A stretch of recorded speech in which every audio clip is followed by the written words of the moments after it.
Hello, I'm Margaret Ryan, and joining me is Boone Pickens, CEO of BP Capital and a key speaker in the National Clean Energy Summit 2.0 that's being held August 10th in Las Vegas. Boone, welcome. Thank you. Boone, you were at the first National Clean Energy Summit last year. What do you expect to see different this year? Well, last year you were just getting started. So you were still in the period of educating the lawmakers on what natural gas was, and it was the only resource we had to be competitive with foreign oil. And you know, a lot's happened since then. But we now, on 2.0 Summit coming up August 10th, that is, we've got a lot of things to talk about. And everything is good. I mean, all of our initiatives have moved forward. Nothing's lagging. We've got 1835, HR 1835. We've got Senate Bill 1408. Those two are going to come together. If we can just keep them apart from the climate bill and let them go on through, it'll look like HR 1622, which 2 weeks ago went through in a cloud of dust. Why? Is because it's got natural gas on it. We have been able, all of us working together, have all educated this Congress that we have one resource. And if you only have one resource, the decision's pretty easy. I mean, if it's just one, it's one. So here we go. Now, these are the bills that promote use of natural gas in vehicles and in transportation. Exactly. We hear some from advocates of electric vehicles that no batteries are coming up. They're going to be able to handle even long-haul trucking they're talking about. Good, good. Do it. It's American. We want to get off the foreign oil. So we'll, in the meantime, natural gas will do the job. And today, batteries don't move 18-wheelers. And so that's where we start. We start with the 18-wheelers. That's in the HR 1835, $65,000 incremental difference between natural gas and diesel. And of course, a new rig, to buy a new rig. That's right. And you need to go, I think, new rig. You don't want to upfit the equipment.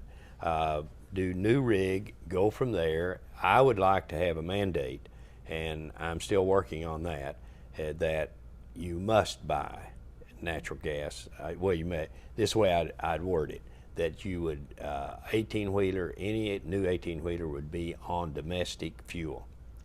There's only one, so that's natural gas. But that's the way they go. See, that's what happened in Southern California when it was on an air quality issue, that the South Coast Air Quality Management District in Southern California 7 years ago said all new trash trucks will be on natural gas. And you don't have to get rid of what you have, but when you do retire a diesel, then you have to go to natural gas. Well, now you have over 50% of them there. It was seamless. They did give $50,000 incremental difference between natural gas and the diesel. And it's great. The trash haulers love natural gas as a fuel for their trucks. Well, now, since last year's summit, Congress has put a great deal of money, particularly in the stimulus bill, into various forms of clean energy, but we know most of it isn't spent yet. With the stimulus bill, do you think the structure is in place to go forward with things like wind and solar, and it's just a matter of getting the money, or is there more that Congress needs to do to encourage those industries? I think that it's one more thing that has happened since the last summit is that well, one thing that I have learned, the American people want renewables. They haven't quite focused on the structure or the cost, but they want it. And the way I see this unfolding, and this is, you know, I'm 81, so a lot of this I can talk about but won't be around to see the total unfolding. But I think that natural gas is going to carry transportation for probably 20 or 30 years. And at that point, you better have another transportation fuel. So let's say that it is a battery. Well, then you have developed, keep your renewables working through that period, and they will be perfected to the point where they will be much more efficient and cheaper than they are going in. But you've got to get your oar in the water on the renewables. So you go with the wind, you go with the solar. I think the money that they keep coming up with more, 750 million. I think yesterday I saw on the Department of Energy, and so more and more is coming into that sector, but it has such side benefits to it that you can restructure rural America, you can revitalize rural America with wind and solar, and that would be big for this country. Well, also since last year, your own plans for a major Texas wind farm have been delayed. Is this just something that's a product of the current economy? Do you see some new direction there? No, natural gas caused me a problem, but it was a good problem. It's a high-class problem. But when natural gas goes below $7, wind then becomes difficult to finance because it's priced on the margin, and the margin is natural gas. So natural gas at $7 makes wind work. We'll be back up there again. I don't worry about that. I don't receive any turbines until the first quarter of 2011, and there are things to do in between that time too. So, you know, what do we do in this business? What have we ever done in the business? You adjust to fit the circumstances, what you do, and so, but the wind's going to work, the solar's going to work, and natural gas is going to work. What would you like to see come out of this year's summit in Las Vegas?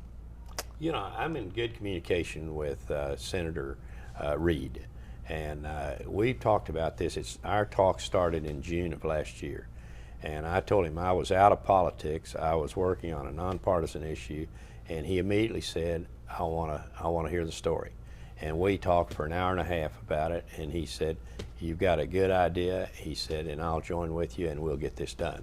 So when we come up on 2.0 on August 10th, I think there are going to be more ideas on how to accomplish it, but there's so much more understanding of what has to be done for this country to get off of foreign oil.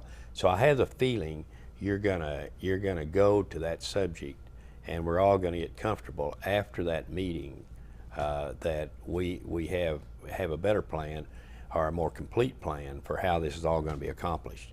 But we're going to do it. I mean, this is going to happen now.